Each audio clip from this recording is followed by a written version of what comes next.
Miombeo an Jehovah ary tany rehetra, manompo an Jehovah amin'ny fifaliana, mankanesa eo anatrehany amin'ny fiobina. Aoka ho fantatrareo fa Jehovah no Andriamanitra, izy no anao antsika ary azy isika. Amen.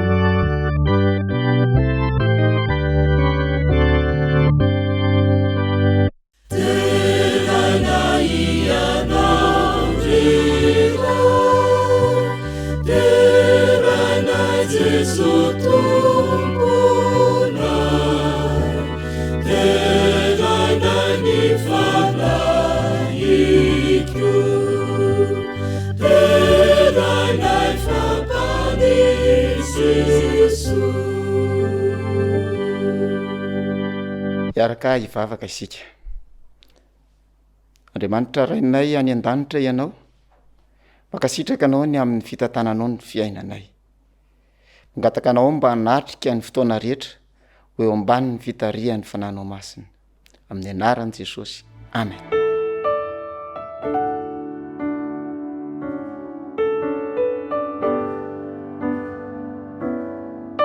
Amin'ity sabata ity dia fifaliana ho an'ny fiangonana ao Manohy Adanana no miarabanao tratra izao sabata izao. Fiangonana Manohy Adanana ao amin'ny distrikina Avaratetezana. Mirary soa mirary tsara ho anao izay ary mba hita fifaliana amin'ny fanatrehana izao fanotovana izao ary hitondra fanavaozana eo amin'ny fiainanao mihitsy ane ity fanotovavana ity ary ny teny rehetra izay ho renesina amin'ity tontolon'ny sabata ity dia engany mba hitondra famelombelomana ho amin'ny fanahinao, ho an'ny akonanao ary fiadanan'ny tompo dia tononona ao amin'ny tokantranonao, ao amin'ny fianakavianao, ao amin'ny akonanao. Dia mirary soa, mirary tsara ho anao izay. Amen.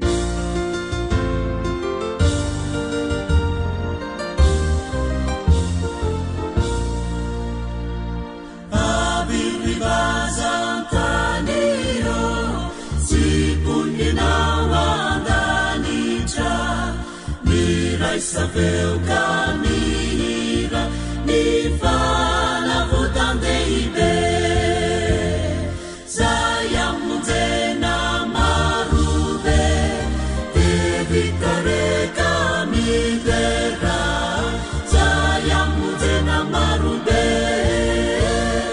evitare camidera.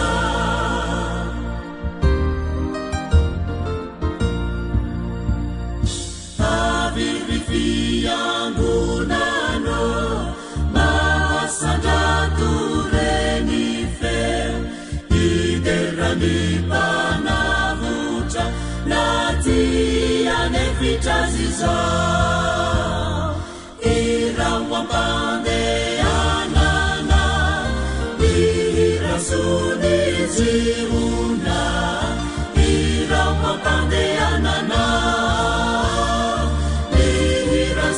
Ziuna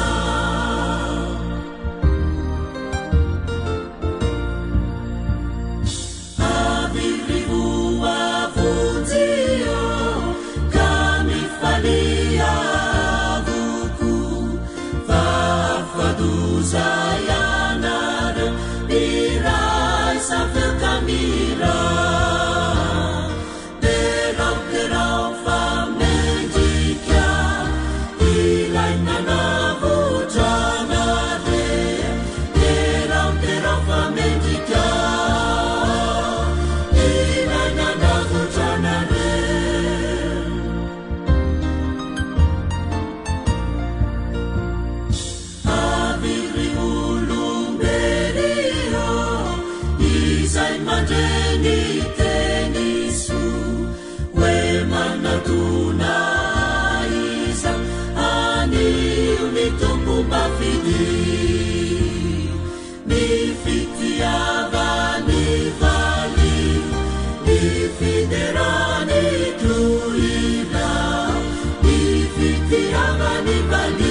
Asaiko ianao ankehitriny andrainy baibolinao ka maky izay voasoratra ao amin'ny Isaia 1:7-20.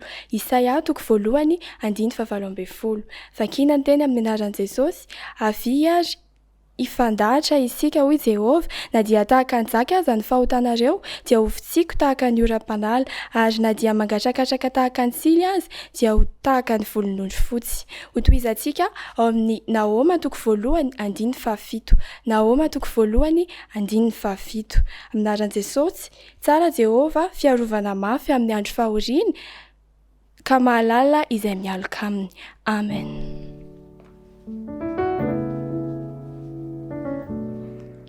Manasanao sy ny ankonanao hiaraka anondrika ny loha hivavaka isika. Masina Jehovah tompony maro, Andriamanitra raitsy tompanao ny lanitra sy ny tany.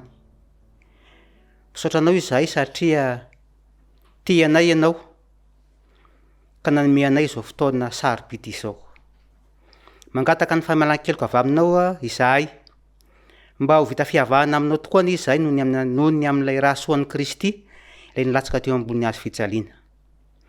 Kehitriny koa tompo dia iain'ny teninao izahay amin'izao sabatanao masina izao. Aoka tompo ny teninao izay orenesinay dia hitondra famelombelomana, hitondra fanavaozana, hitondra fiainam-baovao an-tsiraray avy. Ka ao anatin'izany teninao izany dia amabo ny fonay izany teninao izany, ka mba ho toy ny rano izay mikoriana eo amin'ny tany tsara ny teninao, ka hitondra vokatsoa eo amin'ny fiainanay tsiraray avy. Mangataka aminao izahay ihany koa an'izany mpanomponao izay hitondra ny teny izany, mba omena ny ositra masina izy, ka mba ny teny izay ao ambara dia teny avy aminao tokoa ny izany. Tsy adinonay koa tompo malalo ny mivavaka ho an'ny firenenay, indreo mpitondra isan'ambara tonga, ray malala tsara indrindra omeo ny fananao masina izy ireo, ka mba omeno ny fahendrena, omeno ny fahalalana, ka hitondra izao firenena izao araka ny sitraponao, ka ho firenena atahotra anao, ary ho firenena izay ho afindra ho any amin'ilay lanitra vaovao sy tany vaovao. Zany ny fanirinay. Dia matoka tompo milalo fa meny mivavaka ianao, ary mivavaka dia tononona sy angatahana noho ny amin'ny anarantsony Kristy.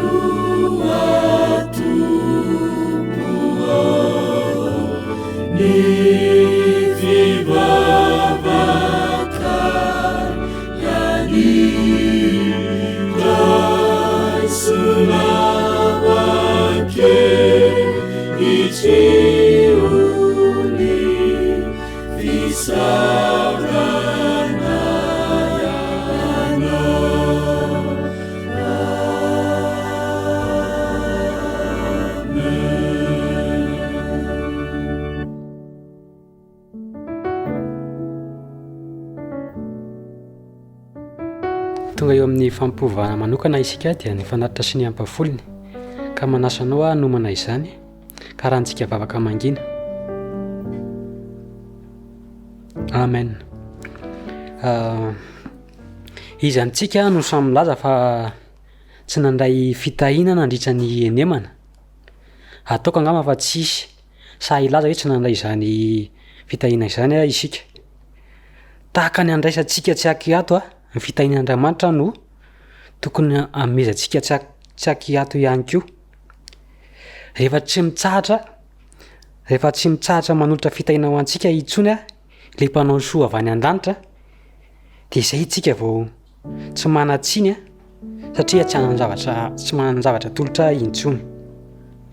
Araik'izany dia samy mandray fitahina isika, ka tokony amerina ny ampafolony an'Andriamanitra araka ny voasoratra ao amin'ny Malakia 4:7-20.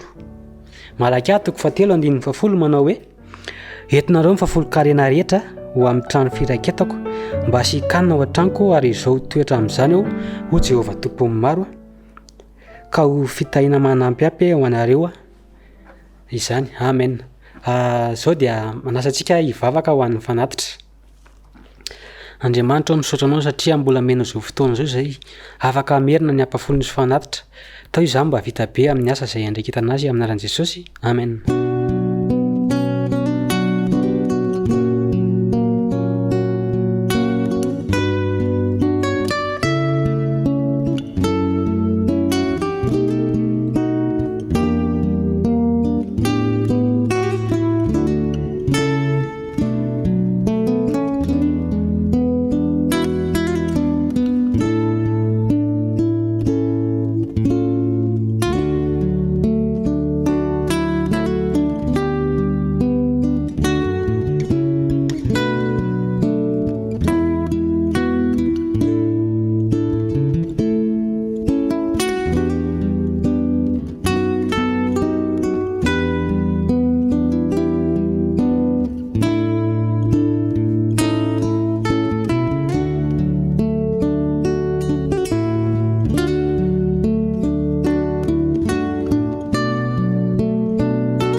Salama daholo rakizy, faly mahitatsika indray amin'ny ity sabata ity.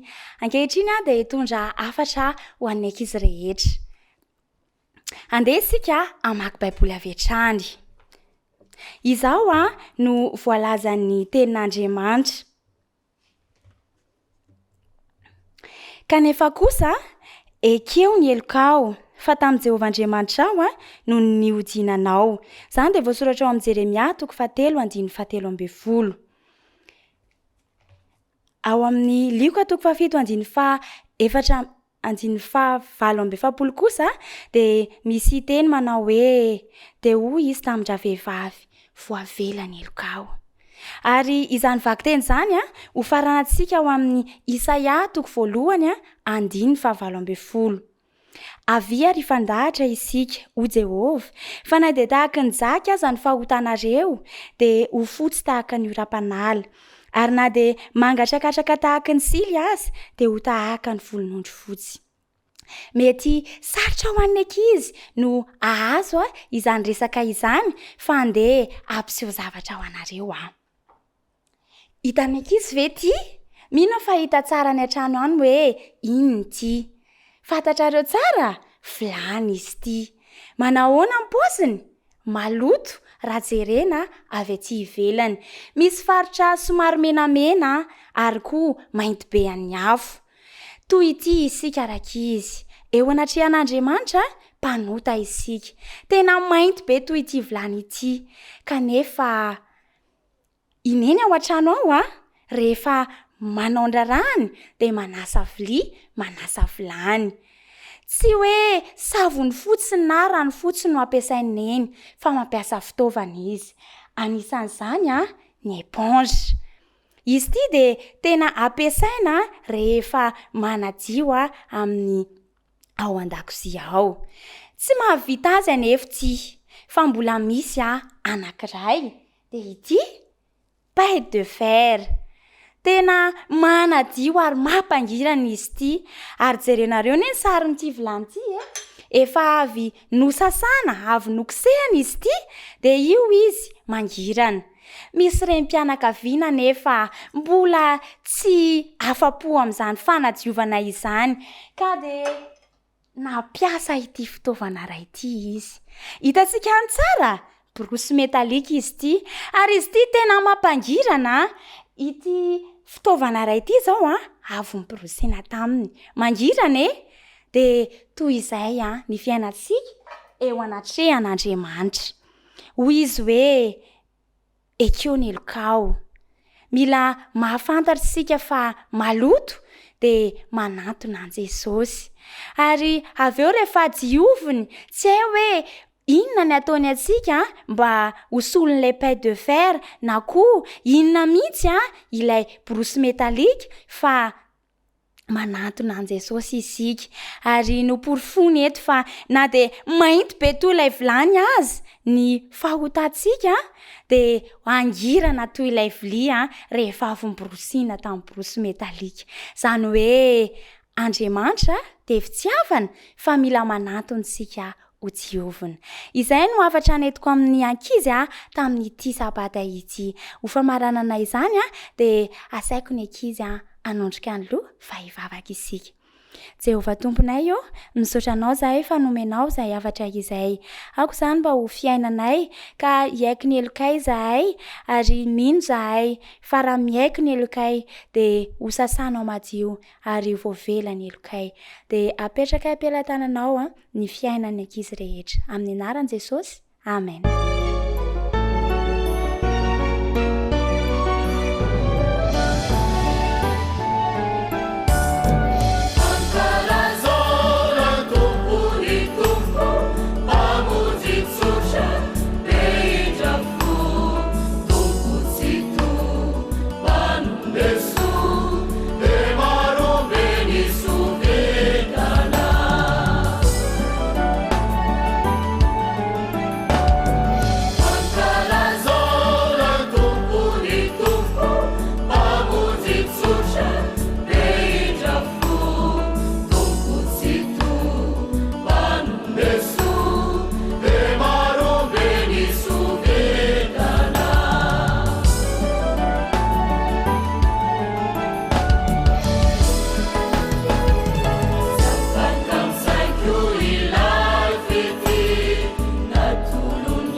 voalohanteny dia misaotra an'Andriamanitra lehibe isika. Misaotra an'Andriamanitra lehibe noho ny fitantanany ny fotoana rehetra ka tonga amin'ity fotoana izay ionana iainona indray ny afatra avy amin'ny soratra masina ity. Ny faharoa manarak'izay dia manamafy ny fiarabahana izay efa avy amin'ny fiangonana Manoadanana distrika Navaratetezana. Mirary ny fitahian'ny tompo ho anao mandritra izao fotoana iarahantsika izao. Ny zavatra tianambara amin'ity androany ity dia miresaka indrindra ny amin'ny fahatsaran'Andriamanitra. Raha mandinika ny Baiboly isika ka mamaky izany manomboka any amin'ny fiandohany hatrany amin'ny fiafarany dia zavatra lehibe no asongadiny dia ny fahatsaran'Andriamanitra. Rehefa namorona zao tontolo zao izy vaketsika zany any amin'ny fiandohan'ny Baibolitsika any amin'ny Genesisy 1:1, 2:2 miresaka an'izay dia isaky ny tapitra ny andro famoronana anankiray dia mifarana amin'ilay teny hoe aritan'Andriamanitra fa tsara izany. Noho izany dia tsy hoe tsara fotsiny Andriamanitra fa mpanao ny tsara ihany koa izy. Amin'ity fiarahantsika ity dia andininy vitsivitsy ao amin'ny Baiboly ihany no isariako ny saintsika, isariako ny sainao mba asongadiny atsika izay fahatsaran'Andriamanitra izay. Manasanao mba anana fahalianana ao anatin'ny minitra vitsy izay iarahantsika. Ny mpanao salamo ry havako raha mamaky ny salamo 430 isika. Salamo 100. Salamo 100 ny 5. Salamo 100 ny 5. Asaiko ianao amaky izany dia zao ny vaky ny teny eo amin'ny anaran'i Jesosy. Salamo 100 5. Fa tsara Jehova mandrakizay ny famindrampony ary miatra amin'ny taranaka faramandimby ny fahamarinany. Miaiky ny mpanao salamo ny amin'izay fahatsaran'Andriamanitra izay teo amin'ny fiainana rehetra ny arahany tamin'Andriamanitra. Fanontaniana petrako aminao hoe miara-miaiky amin'ny mpanao salamo ve ianao ny amin'ny fahatsaran'Andriamanitra teo amin'ny rahanao taminy. Ao amin'ny fitomanina 7. Fitomanina dia boky anankiray nosoratany mpaminany Jeremia. Zany hoe mifanakaiky ao amin'ny boky ny mpaminany Jeremia ny misy ny boky ny fitomanina. Ka ny 7 ny 520 no raisitsika ao anatin'izao dinika ny soratra masina izao. Fitomanina 7 ny 520. Zao ny vaky ny teny eo amin'ny anaran'i Jesosy.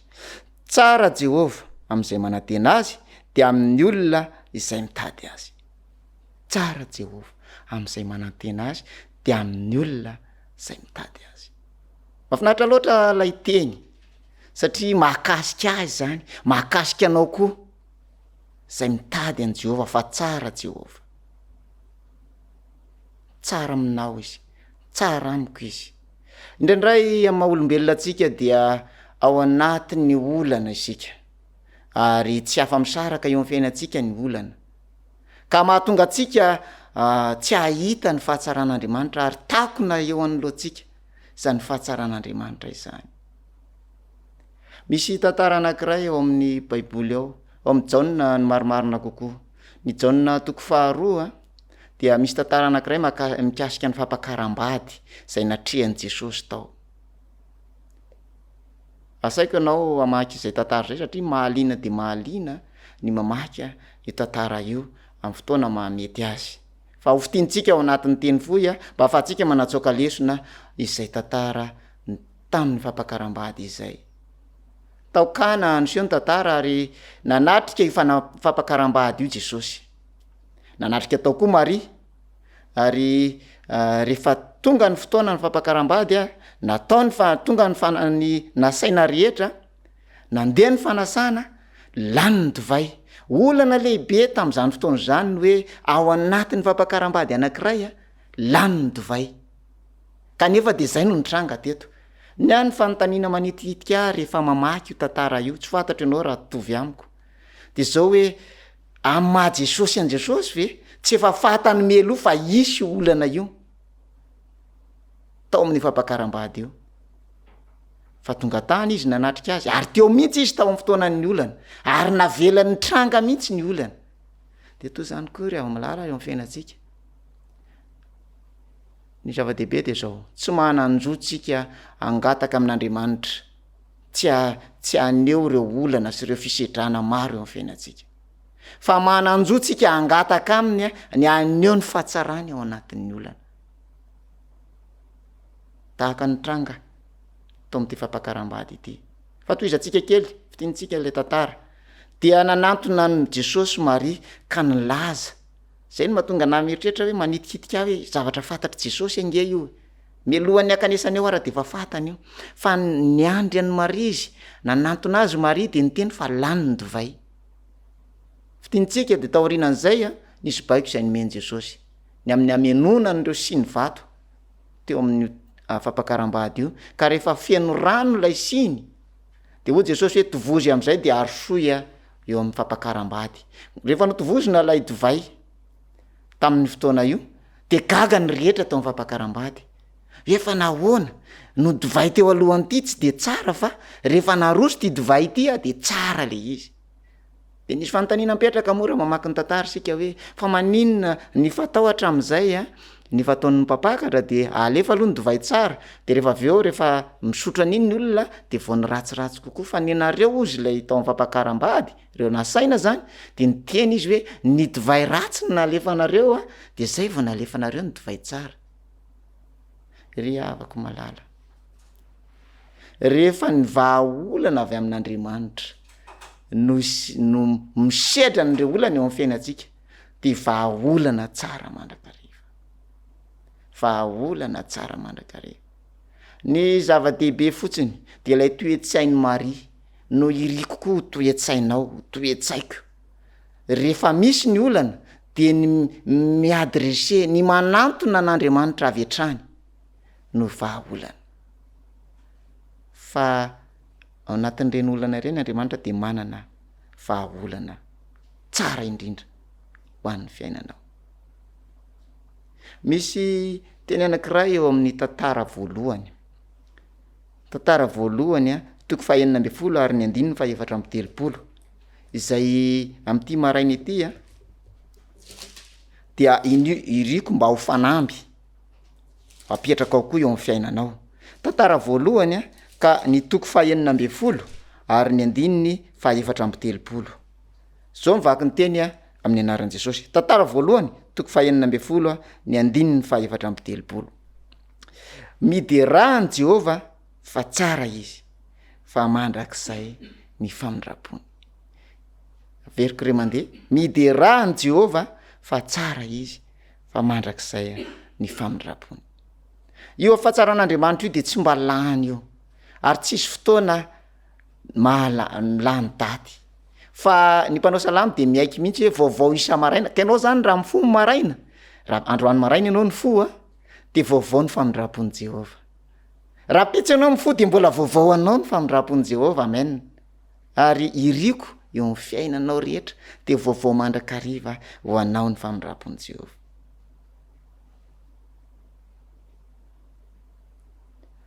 mialohan'ny amaranantsika izao fiarahana any amin'ny soratra masina izao dia tiako ny amerina ny teny izay novakina tamintsika tamin'ity androany ity ao amin'ny Nahoma toko voalohany ary ny 7 mbola manamafy sy miresaka amintsika ny amin'ny fahatsaran'Andriamanitra mandrakariva Nahoma toko voalohany ka ny 7 vakioko ny teny amin'ny anaran'i Jesosy hoe tsara Jehova fiarovana mafy amin'ny andro fahoriana ka mahalala izay mialoka aminy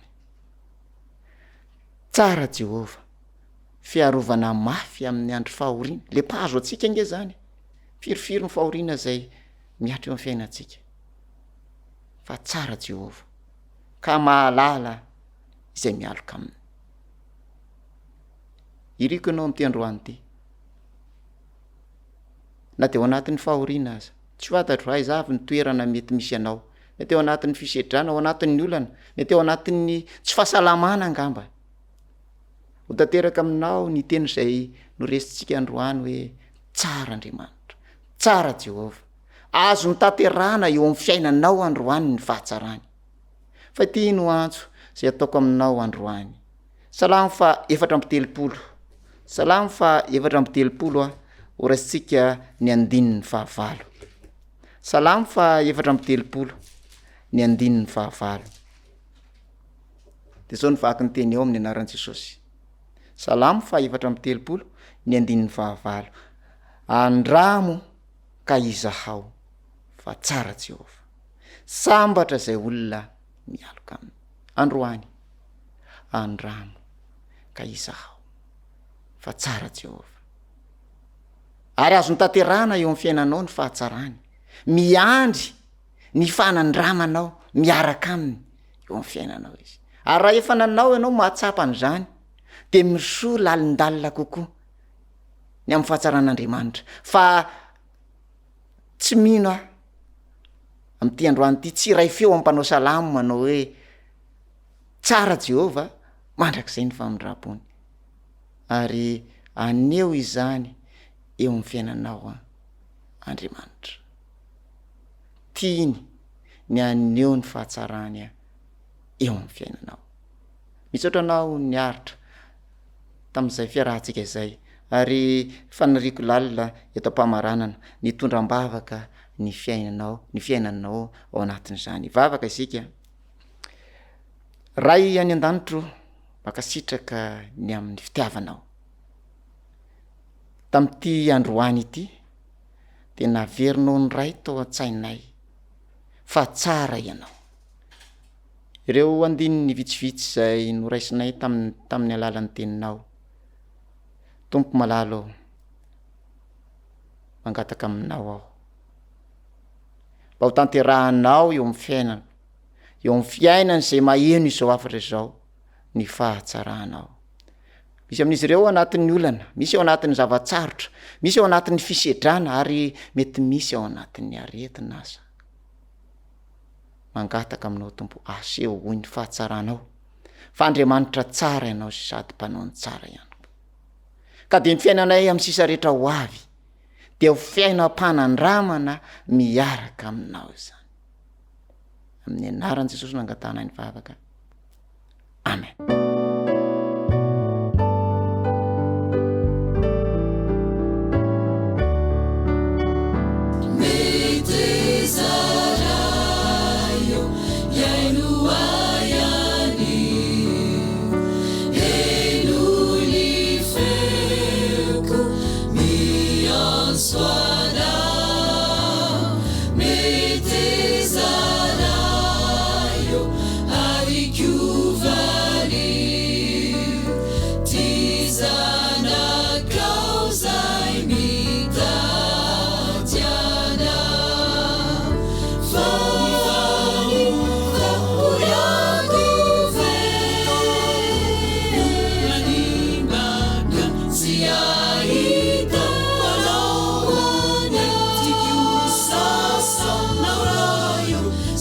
Chakutu, chakutu,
siarita wanaone tikiusasa na urayo sichakutu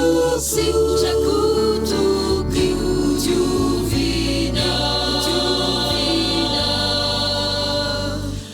uzazaka katuuti kanautuku raiso ny tsodrano hita ianao ane Jehova ka hiaro anao ampamirapiratra ny tavany aminao ane Jehova ka hanome anao ny fiatanana anandratra ny tavany aminao ane Jehova ka aneo aminao ny fahatsarany de mandehana amin'ny fiatanana. Amen.